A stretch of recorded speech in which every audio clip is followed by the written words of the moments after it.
नमस्ते साथियों, हम राजस्थान के अफवाह तंत्र का अध्ययन कर रहे थे। इसमें हमने आंतरिक अफवाह तंत्र का अध्ययन किया,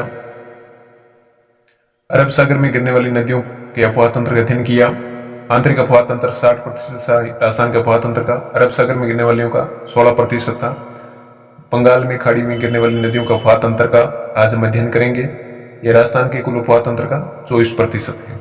बंगाल की खाड़ी में गिरने वाली नदियों का अफवाह तंत्र में मुख्य नदी चंबल नदी तथा चंबल की सहायक नदी बनास नदी है। दूसरी मुख्य नदी है गंभीर नदी। आज हम चंबल नदी का अध्ययन करेंगे। इससे पहले हम जानेंगे चंबल नदी के प्राचीन या उपनाम की चर्चा करेंगे।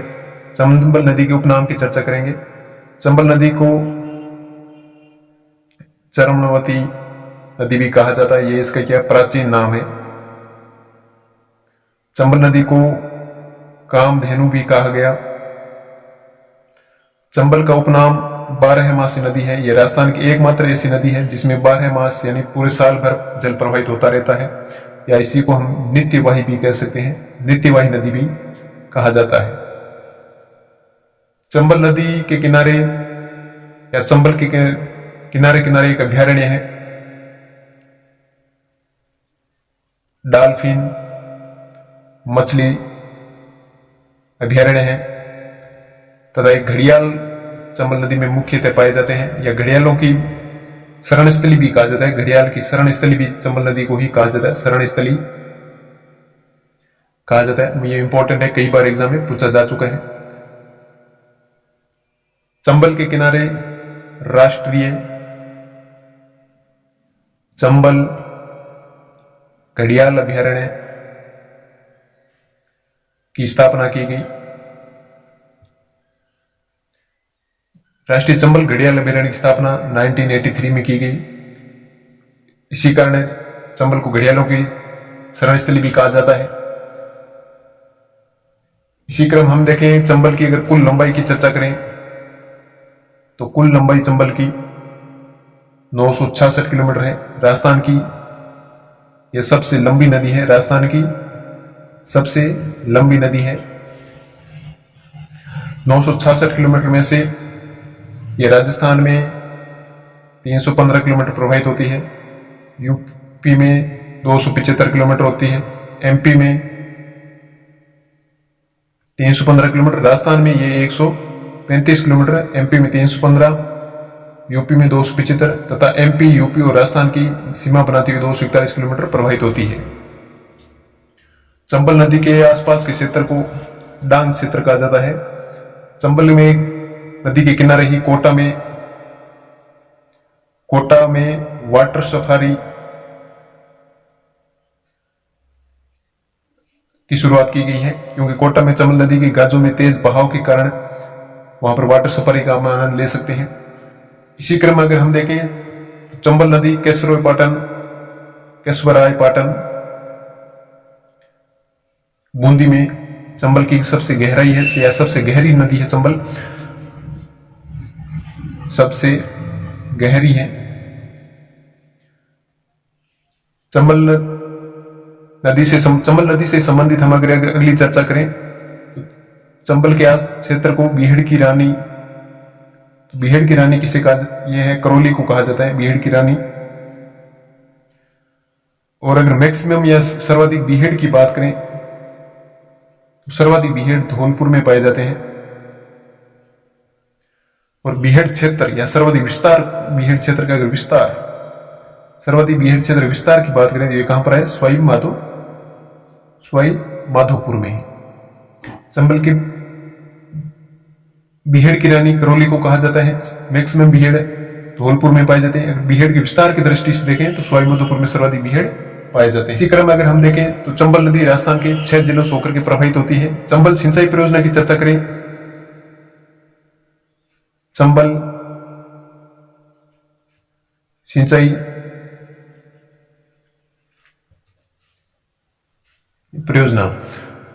परियोजना की शुरुआत 1953-54 में की गई थी। चंबल सिंचाई परियोजना राजस्थान तथा एमपी की संयुक्त परियोजना है। ये 50-50 में है। चंबल सिंचाई में चंबल पर 4 बांध बनाए गए हैं, जिसका हम आगे उल्लेख करेंगे। चंबल नदी का अफवाह क्षेत्र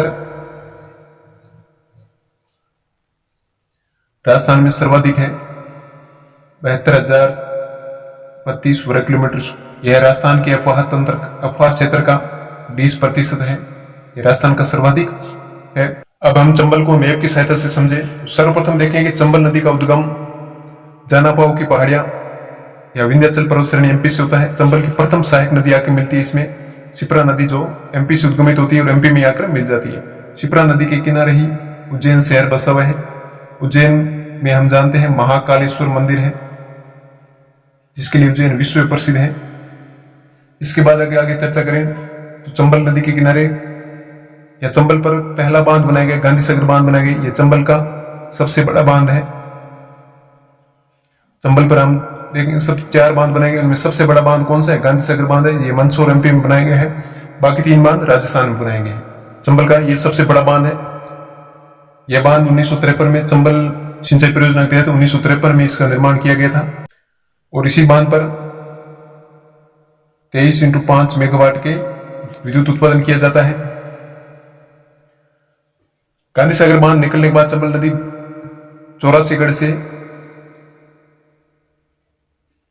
राजस्थान में प्रवेश करती है। यहां से बाद में अगर चंबल नदी चूलिया जलप्रपात भैंसरोडगढ़ चित्तौड़गढ़ में चूलिया जलप्रपात का निर्माण करती है। यहाँ पर चंबल की सहायक नदी बामनी नदी आकर मिलती है। भैंसरोडगढ़ में चूलिया जलप्रपात का निर्माण करती है। राजस्थान का सबसे ऊंचा जलप्रपात है, ये 18 मीटर ऊंचा है। चूलिया जलप्रपात से निकलने के बाद चंबल नदी राजस्थान में राणा प्रतापगढ़ सागर बांध का निर्माण करती है, चित्तौड़गढ़ में है और इसी के किनारे ही रावत भाटा परमाणु विद्युत गृह है, जो राजस्थान का पहला परमाणु विद्युत गृह है तथा भारत का यह दूसरा परमाणु विद्युत गृह है। भारत का अगर पहला की बात करें तो तारापुरा परमाणु विद्युत गृह है, जो भारत का पहला विद्युत गृह है, यह महाराष्ट्र में है और ये भारत का दूसरा विद्युत गृह रावतपाटा परमाणु विद्युत गृह है। इसके बाद में और इस राणा प्रताप सागर बांध का निर्माण 1960 और 70 के दशक में किया गया। इसके बाद चंबल नदी पर तीसरा बांध आता है, जवाहर सागर बांध या कोटा बांध आ गया। यह पिकअप बांध है यहाँ पर और इसी बांध के किनारे ही जवाहर सागर अभ्यारण्य भी स्थित है। जवाहर सागर अभ्यारण्य भी इसी बांध के आसपास में स्थित है। यह जवाहर सागर बांध या कोटा बांध भराव क्षमता की दृष्टि से भारत का सबसे बड़ा बांध है। भराव क्षमता की दृष्टि से भारत का सबसे बड़ा बांध सागर बांध 1972 और 73 में इसका निर्माण किया गया। उसके बाद अगर हम देखें चंबल की दूसरी सहायक नदी आती है, यह मुख्य नदी है मेज नदी है। इसका उद्गम मंडलगढ़ भीलवाड़ा से होता है। तो इसकी दूसरी सहायक नदी आती है कुराल नदी आती है और एक अगली नदी आती है मांगले नदी, जिस पर भीमतल जलप्रपात है। ये राजस्थान का दूसरा जलप्रपात है, ये बूंदी में है और ये 6 मीटर ऊंचा है। यहाँ पर से महेज नदी मिलने के बाद में कोटा बिराज से थोड़ा सा पहले जाके चंबल नदी में मिल जाती है। उससे पहले अगर हम बात करें तो चंबल की मुख्य सहायक नदी कालीसिंध नदी, जो देवास की पहाड़ी एमपी से उद्गमित होती है। इसकी सहायक नदी में कालीसिंध की सहायक नदी आती है, दूसरी आहू नदी जो सुसनेर की पहाड़ी एमपी से उद्गमित होती है। और इसकी आहू की सहायक नदी आती है पीपलाज नदी, जो पंचपाड़ झालावाड़ से उद्गमित होती है, जो झालावाड़ में जाकर आहू नदी में मिल जाती है। आहू आगे चल के कालीसिंध नदी में मिल जाती है।